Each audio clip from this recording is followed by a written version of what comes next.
Yeah, so my name's Mike Weigand. I am the CEO of Shift5, a startup out of Rosslyn, Virginia, where we secure planes, trains, and automobiles, or tanks, actually, is normally what we shift into that last word there. Let's see, I graduated from West Point in 2011, and I was really fortunate. While I was there, I studied computer science. And the Army, back a couple of years ago, was really kind of looking forward,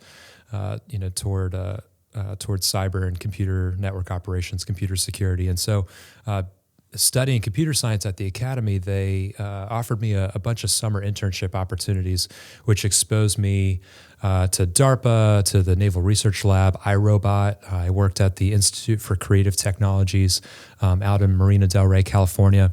And it was through those internships that I was actually, came in direct contact with the hacking community. And I made a couple friends along the way. And some of them encouraged me to take, at the time, my love of UAVs and model airplanes, and just see if I could get a talk into ShmooCon and DEF CON, which I was fortunate enough to do before I graduated. So pretty early on, I kind of identified with the hacker community, and I really liked. I don't know, just there was something sexy about it, right? And so it really drew me in. And then, of course, I graduated and they commissioned me as an infantry officer because that's what you do with a computer science degree. Yep, same thing to me. Don't worry. So, I go to Fort Benning after a little stint at Fort Belvoir where I got a little taste of cyber. They get you excited and then they send you to Fort Benning. And I went to infantry school and it was exciting, being like a full-fledged nerd and showing up and not having a lifted truck and, just like working out all day and learning to shoot guns and stuff. So I finished infantry school and they sent me to Ranger School and Airborne School, and I kind of do the whole program down there.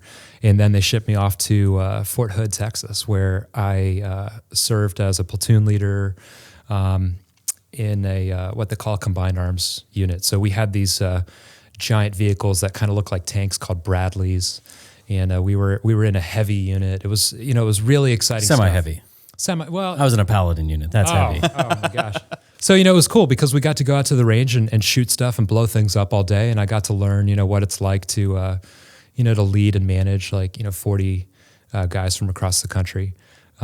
Did a couple overseas stints and everything with that outfit. And then the Army in 2014 established the cyber branch. And I was like, oh man, this is my chance. Like I can finally get back to just nerding out full time. So I was picked up in the first kind of wave of 60 officers that came into the branch. And eventually I found my way up to Fort Meade where I was, working for Army Cyber Command. And, there I just had this incredible opportunity to, to work kind of all across the Department of Defense and in the federal government more broadly.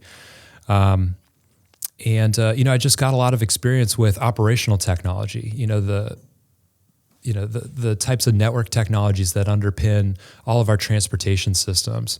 I found that I really liked that because I had always had an interest in microelectronics and microcontrollers. I was a decent programmer, but by no means the best. And I didn't really find that reverse engineering binaries was my expertise. And so I gravitated more toward the tech that ran on slower processors and these old serial data buses, which it turns out our entire society is underpinned by.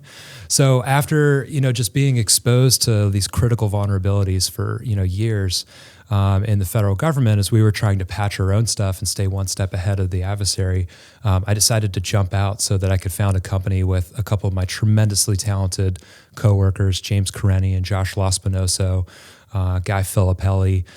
We wanted to bring a company together where we could, frankly, solve these problems, help protect planes, trains, and tanks where we could, from cyber attack.